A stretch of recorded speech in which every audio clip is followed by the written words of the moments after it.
On va parler technique de production, comment faire du son gros, très gros, comment faire des voix épaisses, très épaisses. Je vous explique ça tout de suite. Bonjour et bienvenue à l'Académie du Gros Son, je suis Gérald et je vous souhaite la bienvenue dans l'Académie. Alors aujourd'hui on va parler de quelque chose que je fais très souvent, et c'est étonnant qu'on n'en ait pas encore parlé ici sur cette chaîne, c'est de tout simplement doubler des pistes pour rendre les choses plus modernes, produites, plus épaisses. En fait moi je le fais très couramment, très souvent, c'est principalement sur des éléments qu'on veut rendre plus larges, et souvent sur des guitares, ça fonctionne bien, et sur des voix qu'on voudrait rendre plus épaisses. Je vais vous expliquer tout ça, comment faire ça, les pièges à éviter, comment je le fais. Si vous êtes nouveau et que vous kiffez ce qu'on fait, abonnez-vous. Si vous n'êtes pas encore abonné, il y en a plein qui nous regardent et qui sont pas abonnés, abonnez-vous. Ça vous prend 3 secondes et franchement pour nous ça fait une grosse différence. Pareil, le petit like, vous droppez un petit like si vous trouvez ça cool, c'est super gentil. Et alors le truc que vous pouvez faire là qui va vous aider vous encore plus, c'est d'aller sur notre site l'academiedugrosson.com/bonus, le lien est dans la description. Là vous rentrez votre petit email et on a des cadeaux pour vous. Tout de suite d'entrée de jeu, vous allez recevoir un guide d'achat pour votre home studio, un tableau des fréquences, un PDF avec toutes les fréquences par instrument, justement qui est intéressant pour mixer ou même enregistrer les fréquences qui sont clés pour tous ces instruments, et une liste de plugins que plein de fabricants offrent gratuitement. Il y a des plugins là-dedans vraiment cool qu'on utilise tous les jours. Donc voilà, vous faites ça et vous recevrez encore d'autres trucs dans le futur, mais bon, je vous en dis pas plus parce que les gens vont dire ça et il nous a encore parlé de son truc. Ouais, mais bon, c'est aussi un petit peu, ça fait partie aussi un peu du deal entre vous et moi. Alors aujourd'hui, on va parler de quelque chose que je fais souvent et que j'explique souvent aux artistes avec lesquels je travaille. Alors certains sont habitués à ces techniques, d'autres c'est un peu nouveau. C'est un petit peu l'occasion d'expliquer ça à tout le monde au travers de la chaîne. Alors de quoi s'agit-il? C'est quand on double une piste. Alors premier point que je vais expliquer, quand on parle de doublage, c'est refaire quelque chose à l'identique.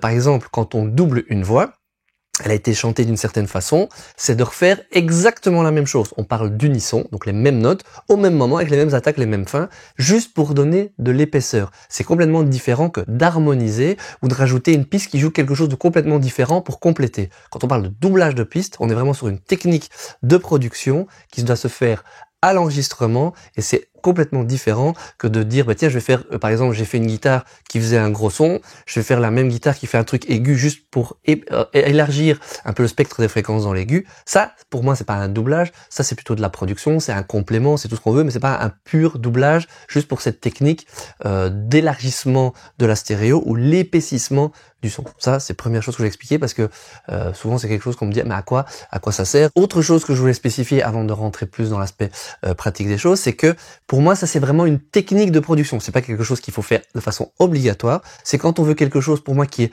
plus moderne ou qu'on cherche à remplir plus l'espace, à rendre la chose plus grosse ou plus large. Dans le cadre d'une voix, je trouve que ça l'épaissit. Dans le cadre de guitare ou de certains instruments, ça rend la chose plus large. Ça permet soit tout le temps, soit par moment, d'avoir un espèce de bouton qui permet de faire tac, tac, tac, comme ça dans le mix, ou quelque chose qui fait ça comme ça tout le temps. Donc c'est vraiment une technique de production, en aucun cas quelque chose à faire systématiquement. À une époque où je faisais pas mal de rock et de métal, les gens disaient ah non, les guitares il faut systématiquement les doubler et de telle façon. Voilà, c'est un choix. Si on fait effectivement certains types de doublures, on a quelque chose de plus moderne, de plus épais, mais on peut faire des trucs qu'on veut plus épurés, plus organiques, plus old school. Voilà. Et de nouveau, c'est quelque chose qu'on fait en studio. Je reviens à l'exemple du oui, mais en live, nous on a un guitariste, ça n'a pas de sens de les doubler. C'est juste un effet de prod pour que en studio ça paraisse plus gros, parce qu'en live, forcément ça va fort, il y a du public, c'est une autre ambiance. En studio, on utilise tous ces petits trucs là pour recréer quelque chose de plus gros. Donc il faut pas être fermé à l'idée, il faut d'abord tester et faire confiance aux gens qui vous proposent ça. Après c'est une discussion de on le fait, on le fait pas, c'est moderne, ancien, voilà, ça c'est une autre discussion. On interrompt le programme d'aujourd'hui pour 2 secondes. Savais-tu que on a un lien affilié chez Thomann. Thomann est un vendeur en ligne de tout ce qui est qui touche à la musique, donc forcément tout ce qui est matériel, mais même des instruments et tout ça. Si tu achètes chez eux et que tu passes par notre lien, en fait ça ne te coûte rien du tout et nous on touche un petit quelque chose. Donc ça veut dire que chaque fois que tu fais un achat, tu cliques sur le lien qui est dans la description et puis tu peux aider ta chaîne que tu adores tant. Sur ce, retour à la vidéo d'aujourd'hui. Rentrons maintenant dans le vif du sujet de comment faire ça exactement. Je vais commencer par les guitares, parce que ça je le fais très souvent sur les guitares. Dans beaucoup de cas, que ce soit une guitare acoustique, hein, même d'un morceau pop qui est quand même déjà avec basse batterie qui est un petit peu fourni, ou de grosses guitares électriques dans du métal extrême, par moment on a besoin de largeur et peut-être aussi d'épaisseur. Le premier cas de figure, c'est quand on veut de la largeur. On peut, soit tout du long on a un truc très rock et on veut doubler les guitares juste pour que ce soit tout le temps large. Alors du coup là, on a une guitare et la deuxième même guitare que l'on met gauche-droite. Soit on le fait par moment, parce que ça peut être aussi un petit levier utilisé quand on veut créer un moment de largeur, un moment de dynamisme un peu dans le morceau. Et on pourrait très bien avoir un couplet guitare acoustique, voix, basse, batterie. On a une guitare mono qu'on laisse un peu au milieu ou qu'on décale juste un tout petit peu pour créer peut-être un petit peu d'espace.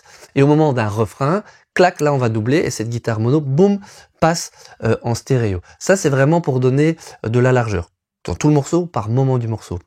On peut aussi utiliser le doublage pour épaissir, typiquement dans des gros rock ou du gros métal. Imaginons qu'on ait déjà qu'il y ait deux guitaristes dans le groupe, donc qui est déjà de base en live très très gros. Ben là, on peut mettre un guitariste à gauche, un guitariste à droite, et là on peut vouloir encore épaissir ce son de guitare et remettre une deuxième guitare à gauche et une deuxième guitare à droite. Alors moi ça c'est ma gauche, ça c'est votre droite, mais vous m'avez compris.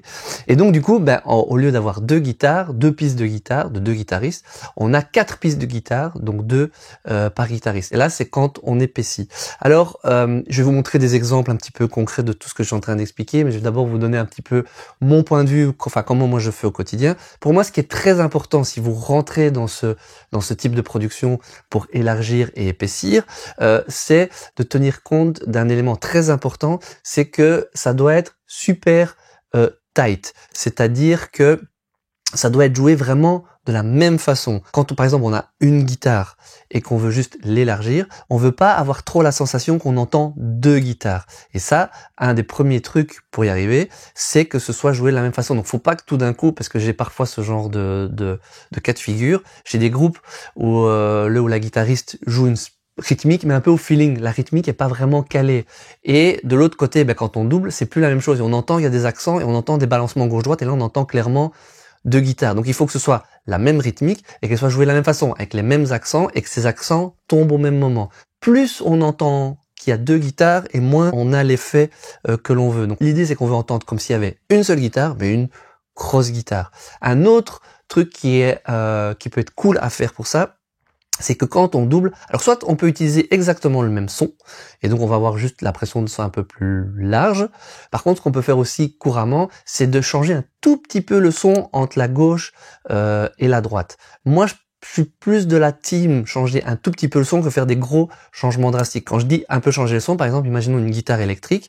On a une guitare électrique qui rentre dans un ampli, c'est mon son de gauche. J'ai la même guitare dans le même ampli qui est de l'autre côté, enfin gauche et droite hein, de nouveau. Et là, en fait, on peut juste changer, par exemple sur la guitare, changer juste la position de micro. Donc imaginons sur une prise, on est sur la position manche, de l'autre côté, on peut se mettre sur la position chevalet. Ça change un peu le son. Globalement, c'est le même son, la même texture sonore, un peu la même sonorité, mais ça va être légèrement différent et ça va créer une sensation d'encore un peu plus d'extra largeur.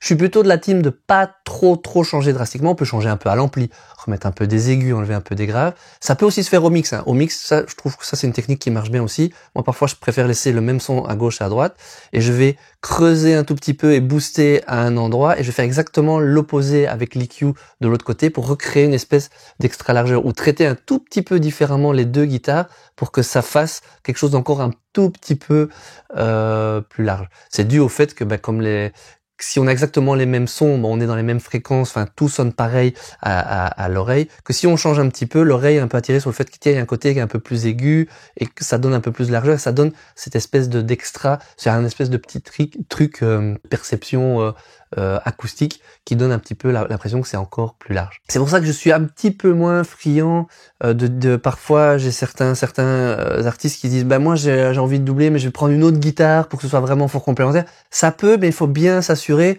alors à ce moment-là on n'a pas de nouveau cette sensation de trop de deuxième guitare, parce que imaginons un son très grave et très aigu, là ça peut carrément déséquilibrer le mix. Donc ça peut, moi je suis plus team petit changement, mais de nouveau il n'y a pas de règle vraiment là-dedans. Par contre ça peut être intéressant si on met 4 guitares d'en avoir deux.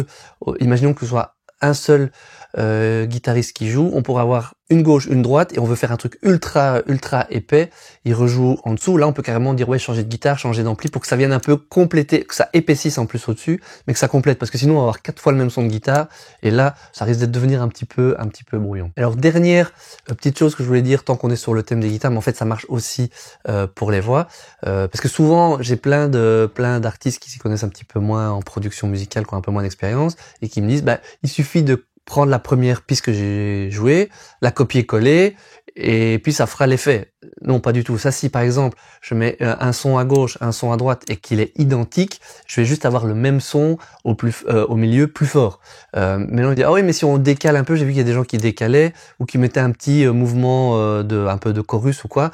Ouais, ça fait un peu l'effet, mais c'est pas du tout le même. Déjà, décaler, ça pas du tout, parce que là, après, ça crée des trucs dans la face qui peuvent être très bizarres. Voilà, ça crée plutôt un déphasage avec des pertes et des mélanges de fréquences. Si on écoute vraiment avec les enceintes à gauche, à droite, au casque, peut-être que ça peut faire un espèce d'effet. Et encore, c'est pas le même effet du tout.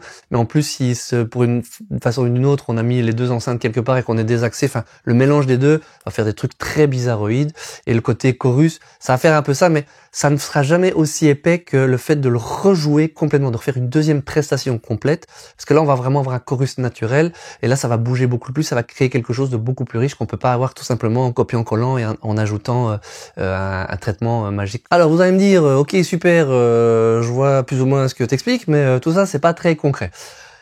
Et vous avez pas tort. Alors, on va revenir sur un exemple concret d'un enregistrement que j'ai fait cet été. On en a déjà parlé sur la chaîne, c'est le groupe Firewolves, qui est un jeune groupe français qui vient chaque année au studio faire des petits enregistrements qui sont super cool, avec qui je m'amuse bien, qui sont toujours super chauds de partager un peu leur expérience, et je les en remercie. D'ailleurs, si vous voulez leur donner un peu de force et que vous aimez bien un petit peu le rock et aller soutenir un jeune groupe français, ben il y a leur chaîne YouTube qui est dans la description. Alors, ce titre-là, je disais, on en avait déjà parlé, j'avais fait une vidéo avec André, on est revenu sur tout le processus d'enregistrement de la batterie, dont on parlait en long en large. Bah ici, on va s'intéresser du coup un peu aux guitares, et puis aussi après par la suite quand on parlera de la voix. Alors, on est sur un morceau rock, donc dans les arrangements, ils sont principalement un peu tout le temps sur une base de basse batterie guitare classique, et donc on a voulu rendre ça plus large, comme le morceau est un peu rock. Ben, ce qu'on a fait du coup, on a doublé les guitares, et tout le long du morceau, on a la guitare principale qui est gauche-droite. Donc là, c'est les prises de son, c'est pas encore du tout mixé. Ça vous permet de voir comment, à la prise de son, ben, j'ai un peu pensé la production avec eux. Ça sonne comme ceci.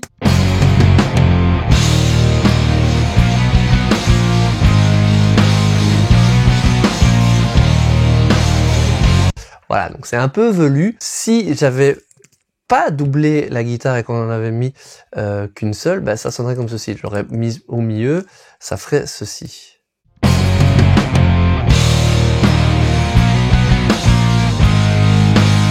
Tout de suite, beaucoup moins cool. Je vais vous faire écouter les deux guitares.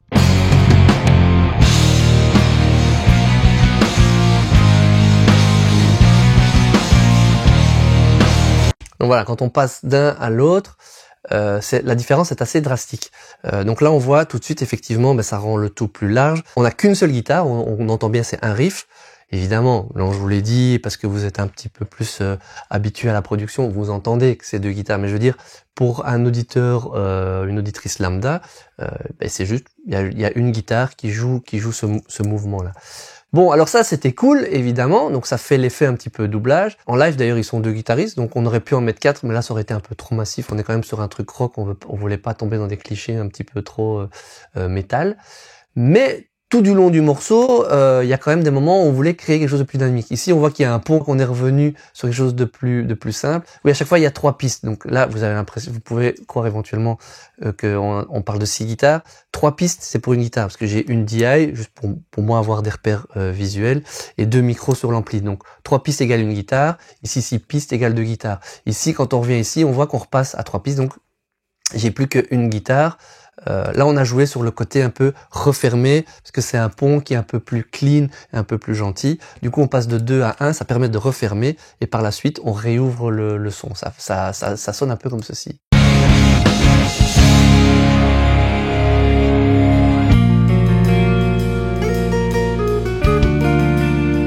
Donc c'est un moment qui s'allège.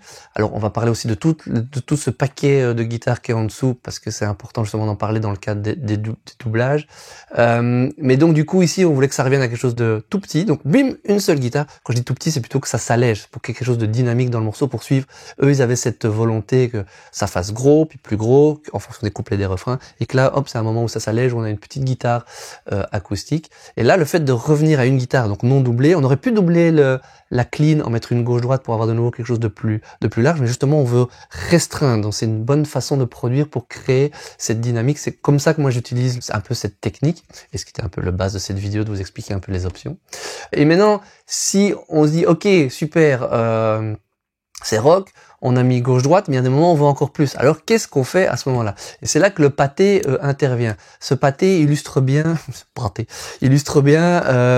ce que j'expliquais sur le fait que là-dedans, on va pouvoir mettre des guitares en plus que la guitare principale. Donc là, on n'est plus sur du doublage. On n'a pas joué une guitare 3 et une guitare 4 à l'identique, comme je vous expliquais, parce qu'on voulait pas tomber dans ces clichés gros mur du son métal, mais par contre on voulait un refrain qui décolle, où il se passait plus de choses. Du coup, ce qu'on a fait, c'est qu'on a ajouté des guitares en plus, et certaines de ces guitares, ça qui est intéressant à noter, ont été également doublées.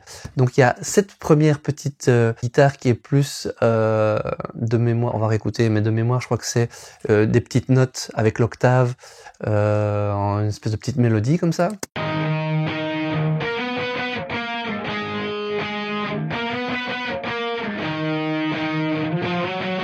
Voilà, c'est ça exactement, qui vient rajouter quelque chose d'aigu, donc qui élève un petit peu notre refrain, puisque qui dit plus d'aigu donne une sensation un peu plus d'ouverture. Il se passe aussi pas mal de choses dans les voix. Là pour le moment j'ai enlevé les voix, on en parlera au moment des voix après, mais donc dans ce refrain il se passe des choses. Et comme vous avez remarqué, ces guitares, elles ont été également doublées. Donc non seulement on voulait cette ouverture, mais on voulait qu'elle soit sur les côtés pour, comme on a déjà quelque chose qui est un peu large comme ça, on veut l'ouvrir encore plus. Et donc on a rajouté ces guitares aiguës gauche-droite à l'identique. Je vais les mettre et les enlever, comme ça vous voyez un petit peu ce que ça amène. Et il faut bien se concentrer sur le fait que c'est sur les côtés et que ça va créer une espèce de colonne plus haute sur les côtés et rendre le tout encore plus massif avec cette technique de doublage.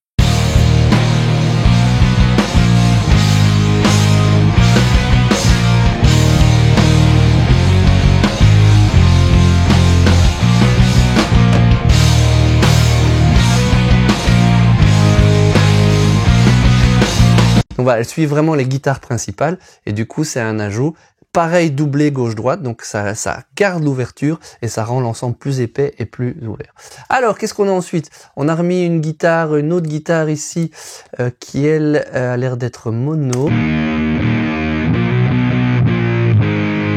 Comme on avait ouvert gauche-droite, on a quelque chose de large, mais on veut genre remplir tout le refrain pour que le refrain fasse un gros bloc. Et donc là, on a remis une guitare qui a l'air un peu avec un léger octave, un truc un peu octafuzz comme ça, donc un peu de fuzz et d'octave, qui fait que c'est plus grave, parce qu'il y a l'aspect octave, et qui est fuzz, qui est plus saturé, et qu'on a remis au milieu. Donc du coup, on a cette largeur, et on a remis une espèce de soutien, un peu une espèce de deuxième basse, comme ça au milieu, qui est plus haute que la basse, mais qui est quand même un peu plus basse que les guitares, pour remettre une assise. Comme on a ce côté large, on a voulu remettre un espèce de socle encore en plus en dessous. Je vais ajouter et enlever cette piste dans le mix. Je vais enlever les petites guitares aiguës, comme ça vous sentez. Là, ça va être quelque chose d'un peu plus subtil, qui va juste faire un petit côté oomph dans le bas. Mais comme il est centré, ça va pas trop jouer sur l'extra largeur de la chose.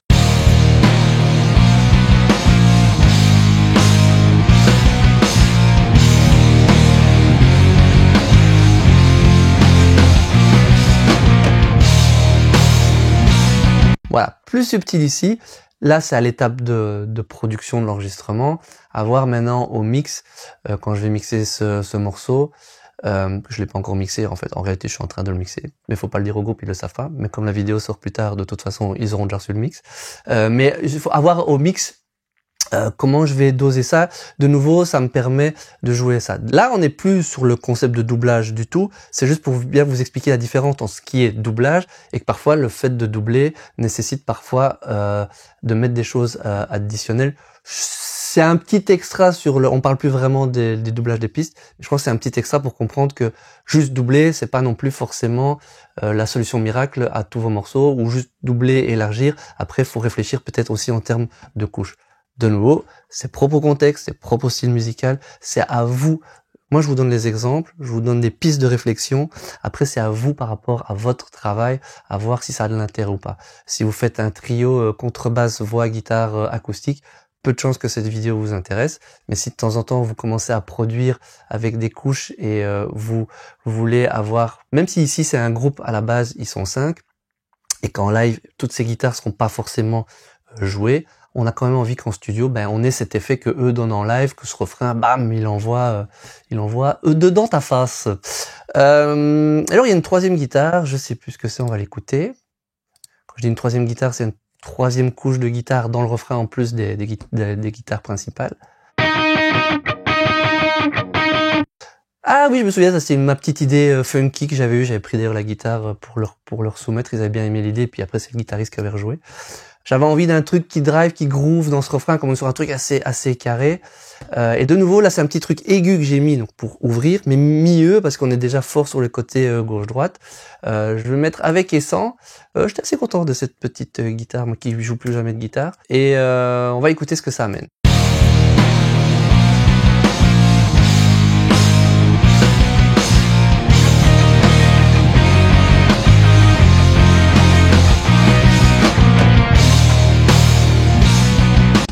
C'était la petite touche groove, aiguë, voilà.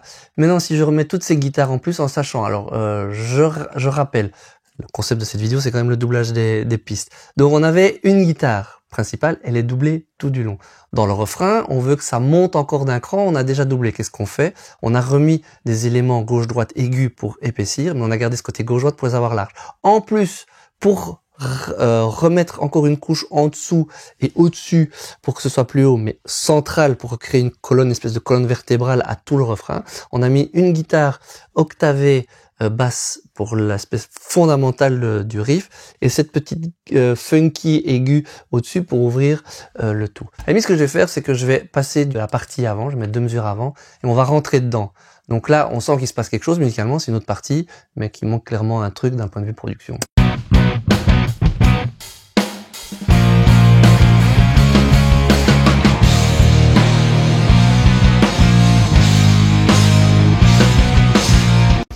Il se passe un truc, c'est plus costaud, mais on reste un peu au stade de trucs que pourrait faire un groupe amateur ou une production, une prod amateur, où ils ont quand même vu l'Académie Microson et dire faut qu'on double les guitares, donc c'est doublé. Mais là il se passe rien. On va écouter maintenant la même transition, mais avec toutes ces pistes en plus.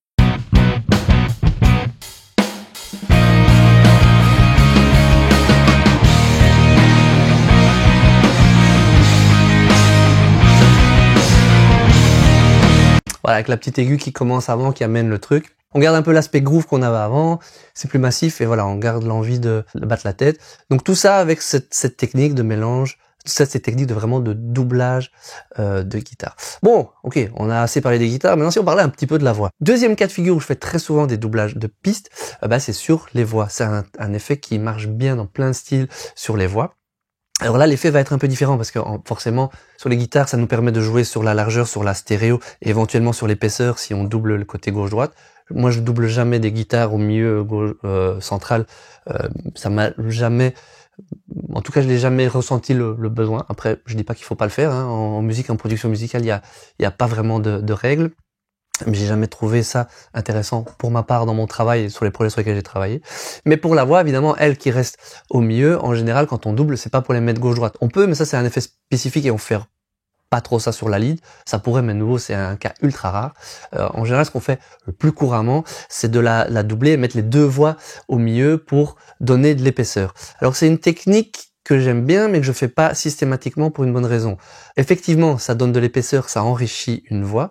Par contre, sur une voix qui a un timbre très personnel ou intéressant, le fait de doubler, on polit un peu et on perd un peu cette personnalité. Ce que je veux dire par là, c'est que si je prends un chanteur ou une chanteuse qui a une voix ultra caractéristique, super intéressante, et que je la double, ça va faire un effet. Si je prends un chanteur ou une chanteuse qui a une voix moins intéressante ou moins reconnaissable, que je la double, les deux vont commencer à se rapprocher un peu, à sonner un peu de la même façon, là où le fait de pas doubler celle qui avait vraiment une caractéristique spécifique ressortait, là quelque part on perd un peu quelque chose. Donc c'est un choix, de nouveau c'est une technique de production, c'est à voir. Il y a des petites choses, des petits trucs que je peux vous donner qui sont importants, qui peuvent vous aider là-dedans. Ça doit être ultra tight. De nouveau, on veut pas entendre deux voix, donc il faut que ça commence au même endroit, que les accents soient au même endroit, que la mélodie soit identique, que les inflexions de voix soient pareilles. Parfois c'est un exercice difficile. Si c'est quelque chose que le chanteur ou la chanteuse n'a pas l'habitude, c'est peut-être bien de l'exercer en amont. Après, il y a moyen d'aider un peu, redécouper, un peu recaler. Pour moi, ce qui est aussi important, c'est que cette deuxième voix, là où les guitares, quand on met une guitare gauche-droite, les deux forcément vont à les mêmes niveaux, parce que sinon ça déséquilibrerait le mix. Sur une voix, je trouve qu'il faut mixer ça de façon un peu plus subtile. Alors soit on cherche vraiment un effet marqué très moderne, électro, rap, et on veut qu'on l'entende assez fort, donc là on peut la remonter. Soit on veut sur quelque chose d'un peu plus naturel, ça vient juste enrichir très légèrement une voix plus pop ou quelque chose. Et là, on peut mixer ça subtilement de façon à peine perceptible en faisant des traitements différents. De nouveau, c'est un peu comme les guitares. Moi, souvent, je les double à l'identique et après, au mix, j'en fais quelque chose de fort différent. Je vais enlever beaucoup de certaines fréquences. Je vais peut-être créer de l'extra largeur, des choses comme ça pour que ça vienne plutôt compléter la voix. Mais vous pouvez faire à la prise de son le même principe que pour la guitare. Moi, je le fais pas trop, mais je sais qu'André, par exemple, il aime bien ça. Ça va être, par exemple, utiliser un micro différent sur la deuxième voix pour que la couleur soit un peu différente. Ceci dit, je sais qu'il aime faire ça avec les harmonies. Je sais pas s'il fait ça sur les doublages. Alors là, il est pas dans la pièce là tout de suite. Je lui poserai la question et sinon, demandez-lui en commentaire ce que lui fait à ce niveau-là. Pareil, le concept de je copie, colle et je traite la deuxième voix différemment pour faire cet effet-là, c'est pas la même chose. Il y a moyen de faire des choses sur des traitements un peu parallèles, comme la compression parallèle ou créer une espèce d'extra largeur. J'avais fait une vidéo sur comment faire une voix très large avec une technique comme ça. C'est pas la même chose. Si l'autre technique vous intéresse, je mets le lien dans la description. Mais c'est pas la même chose que de doubler. Pour la voix, un exemple, toujours dans le même morceau ici des Firewolves. Donc on avait écouté tantôt sans la voix pour bien se focaliser sur les guitares. Si maintenant je démute la voix lead, quand on passe de nouveau de ce couplet au refrain, ça sonne comme ceci. I'm the champion of defeat, yes I am, yes I am. I have to be stronger, get away from my knockout. Voilà, donc on est toujours sur un morceau un peu punch, un peu machin. Et pareil, comme pour les guitares un peu qu'on a vu dans le refrain on veut que ça monte, qu'il se passe un truc. Et là, ce qu'on a fait, c'est que comme vous voyez ici, juste en dessous, il y a une piste qui s'appelle lead double. DBL, c'est pour doublage, ou double, par exemple. Là, on a décidé, par exemple, d'utiliser cette technique juste dans le refrain, de nouveau, comme boost pour créer quelque chose dans le refrain. Je l'ai mixé un tout petit peu moins fort. Ça, c'est de nouveau les prises de son à la fin de l'enregistrement. C'est pas encore mixé. Ça sonne comme ceci. I'm the champion of defeat, yes I am, yes I am. I have to be stronger, get away from my knockout. Ce qu'on entend tout de suite, c'est qu'il y a un côté plus produit. On sent qu'il se passe quelque chose. Quelqu'un qui est pas un expert du studio et de la production comme vous va pas forcément se rendre compte de ce qui se passe, mais ça amène quelque chose. Il se passe un truc. Ce petit quelque chose, cet petit effet de prod un peu, je dirais, moderne. Maintenant, c'est des choses qu'on fait depuis des décennies, mais qui donne une couche en plus, amène ce petit truc. On peut l'avoir que en doublant. Si on écoute vraiment l'effet un peu en solo, ça sonne comme ceci. Je vais faire écouter avec et sans. Vous voyez vraiment l'apport du doublage. Et ce qui est intéressant, c'est de voir, comme je vous expliquais, sans à quel point on entend bien le timbre et la spécificité vocale de la chanteuse, et que quand on l'ajoute, on perd aussi un peu ça. Voilà, c'est un choix et de nouveau, ça va être une question de dosage au mix, voir à quel point ça va changer la donne ou pas. I have to be stronger, get away from my dark thoughts. I have to be stronger. I feel trapped, that's it, I'm giving up. I have to be stronger.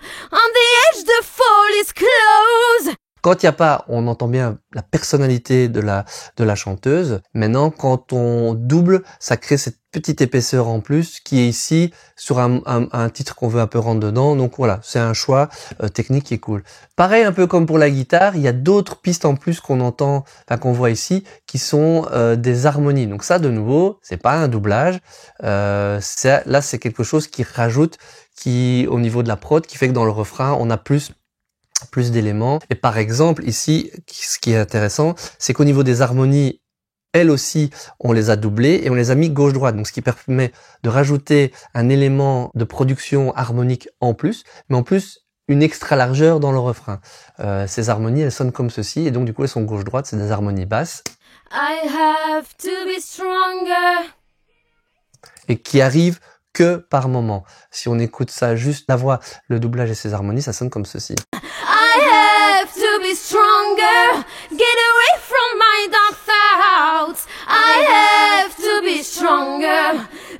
Donc on est vraiment clairement sur une technique de production qui permet d'épaissir et de remettre une couche sur tout ça. Ça c'est pour la guitare et la voix, moi ce que je fais tout le temps. On pourrait imaginer de faire ça sur d'autres pistes. En général, moi c'est très rare que je double d'autres éléments. Par exemple une batterie, une basse, ça a très peu de sens, ça pourrait être très drôle. En général, la basse, on va plutôt la compléter avec un son de synthé, un synthé basse, ce genre de choses.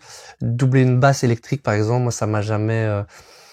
j'ai jamais eu vraiment besoin de le faire. Il y a très peu d'instruments que je double en général. Enfin, doublage vraiment de nouveau dans ce principe de doublage pour rendre plus large ou plus épais. C'est plutôt, avec beaucoup d'autres instruments, pour moi, c'est plutôt rajouter d'autres sons, d'autres éléments, vraiment quelque chose de plus complémentaire que vraiment du doublage. Donc quand on parle de doublage de piste, pour moi en tout cas, c'est souvent voix guitare. Si vous connaissez d'autres exemples de doublage que vous avez déjà fait qui sont cool, ça peut être sympa de partager ça en description. Merci d'avoir regardé cette vidéo jusqu'ici, j'espère que elle va vous aider. C'est encore une petite technique en plus pour vous produire vos titres.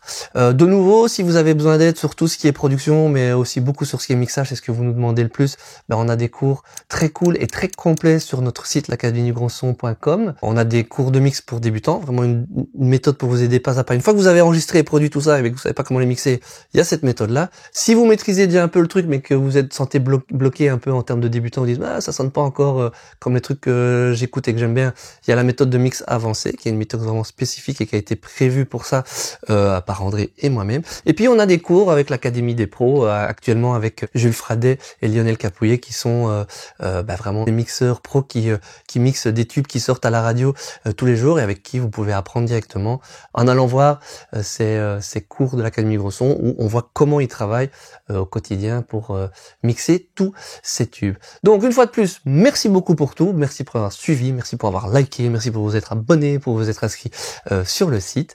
Avec tout ça, maintenant je crois que tous ensemble, ce qu'on va aller faire, c'est faire de la musique. Et ouais, c'est le plus important quand même.